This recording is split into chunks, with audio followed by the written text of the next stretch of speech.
विधि है। हम सूत्रों को ऊपर लिख लेंगे, आई उड़रिल रिक्स से लेकर के और शश सर हल तक। और इसमें जो भी प्रत्याहार 42 हमने देखे हैं क्रम से, इस उन सूत्रों में से उन वर्णों को निकाल लेंगे और जो सूत्र हम पढ़ेंगे उसके अर्थ में उन्हीं वर्णों में प्रक्रिया होगी।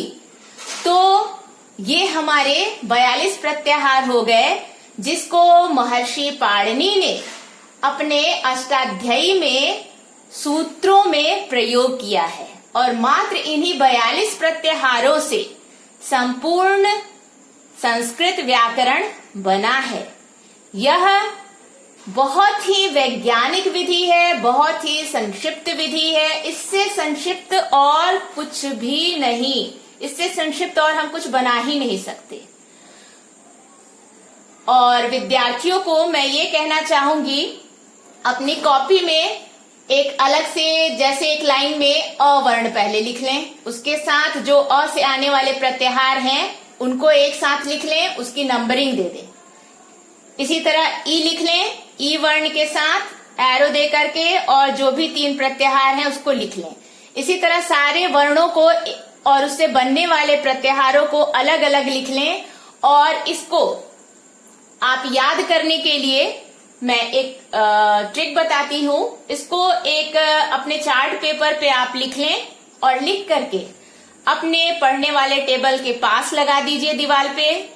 और उसको सोने के पहले कम से कम जितनी बार आप ज्यादा से ज्यादा पढ़ सके, 3 बार, 5 बार, 10 बार पढ़िए।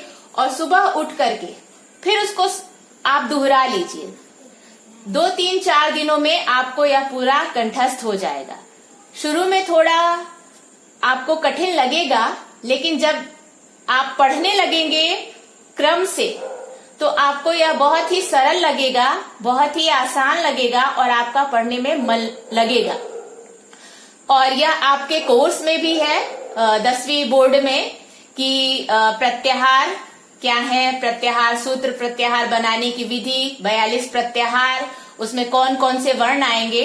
तो 42 प्रत्याहार और इसमें कौन कौन से वर्ण आएंगे ये आपकी पुस्तक में भी दिया है। आप उसमें से देख करके और एक बार लिख भी सकते हैं। और संस्कृत को, जहां तक कि सभी कहते हैं कि केवल रटने वाली विद्या है, भाषा है, तो मैं इससे सहमत नहीं हूं। उसको समझ के और तब याद करना चाहिए। और याद करने के लिए बच्चों, मैं आप लोग को बताना चाहूंगी कि जितना लिख लिख के याद करेंगे उतना जल्दी आप लोगों को वो कंठस्थ होगा।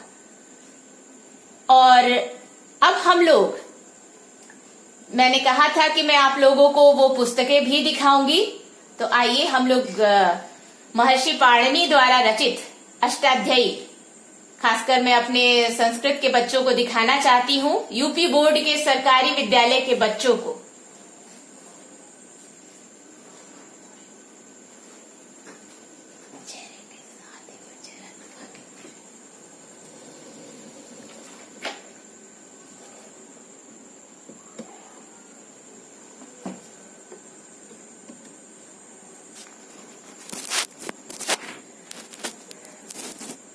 बच्चों, आपने इन वीडियोस में बार बार महर्षि पाणिनि और अष्टाध्यायी का नाम सुना। अब मन में ये उत्सुकता होती होगी, महर्षि पाणिनि ने कितना बड़ा ग्रंथ लिखा होगा। तो मैं बता दूं, अपनी बात भी बता दूं, जब तक मैंने ग्रंथ देखा नहीं था, क्योंकि कोर्स में लघु सिद्धांत कौमुदी थी, तो मैं भी यही सोचती थी कि बहुत मोटी सी कोई पुस्तक होती होगी।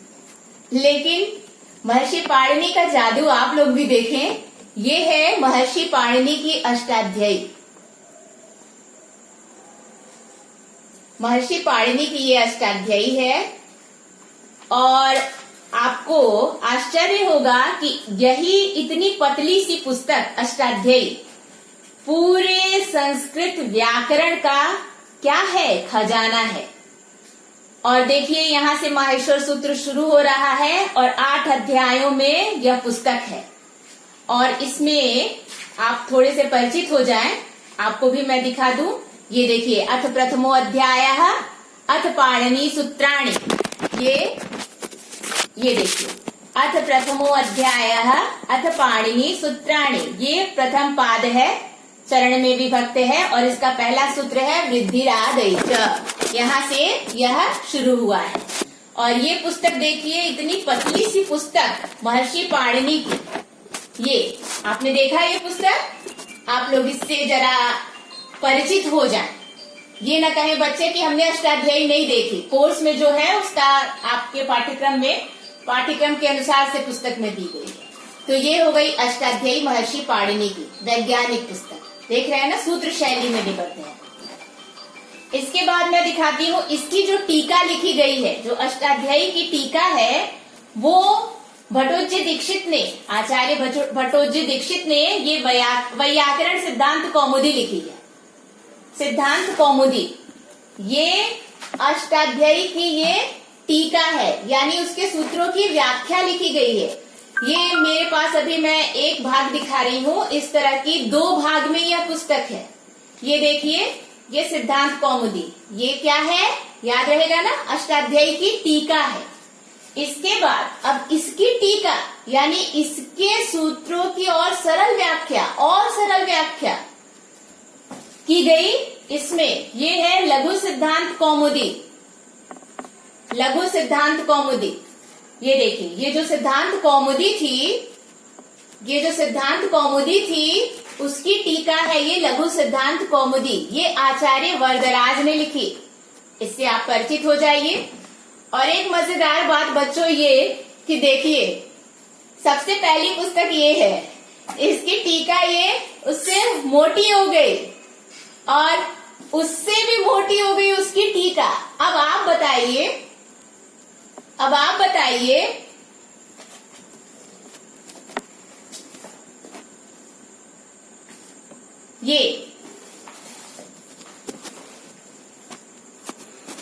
ये है अष्टाध्यायी महर्षि पाणिनि की लौकिक संस्कृत की पुस्तक ग्रंथ, सबसे पहली, सबसे मूलभूत, सबसे प्रामाणिक। इसकी टीका है ये सिद्धांत कौमुदी भट्टोजी दीक्षित की। इसकी 2 भाग है बच्चों, एक भाग मैं अभी दिखा पा रही हूँ आपको।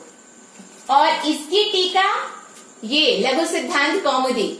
अब बताइए कि किसका मस्तिष्क ज्यादा तेज था? मुझे तो यही लगता है कि क्रम से हम लोग का मस्तिष्क थोड़ा थोड़ा दुर्बल होते गया है। महर्षि पाणिनि सबसे तेज थे, उसके बाद देखिए समझाने के लिए और इतनी मोटी लिखनी पड़ी, अब इसको समझाने के लिए और ये इतनी मोटी लिखनी पड़ी। ये मैं इसलिए दिखा रही हूँ कि बहुत सारे बच्चों ने मुझसे अपनी कक्षा में मांगा था कि मैम अष्टाध्यायी कितनी मोटी है, हम लोगों ने कभी देखा नहीं और हम लोग उसको देखना चाहते हैं।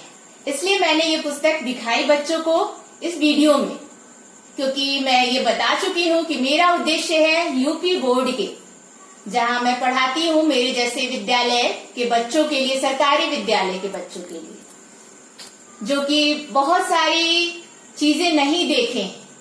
तो इसके माध्यम से मैं चाहती हूँ कि इन पुस्तकों का, इन ग्रंथों का उनके मनोमस्तिष्क पे संस्कार बने, उनकी संस्कृत में रुचि हो और सरल से सरल भाषा में वो ये चीजें सीख पाएं। तो आज का मेरा प्रयास आपको कैसा लगा, आप मुझे जरूर बताएं। और जो भी शंका हो या प्रश्न हो तो आप कमेंट बॉक्स में लिख सकते हैं। और मैं शिक्षकों से और विद्यार्थियों से अनुरोध करूंगी कि मेरे इस प्रयास को मेरी तरह जो विद्यालय के बच्चे हैं, सरकारी विद्यालय के बच्चों के बीच में ज्यादा से ज्यादा शेयर करें, उनसे वो लाभान्वित होंगे, ऐसा मेरा विश्वास है। और इसके साथ मैं समाप्त करती हूँ। धन्यवाद।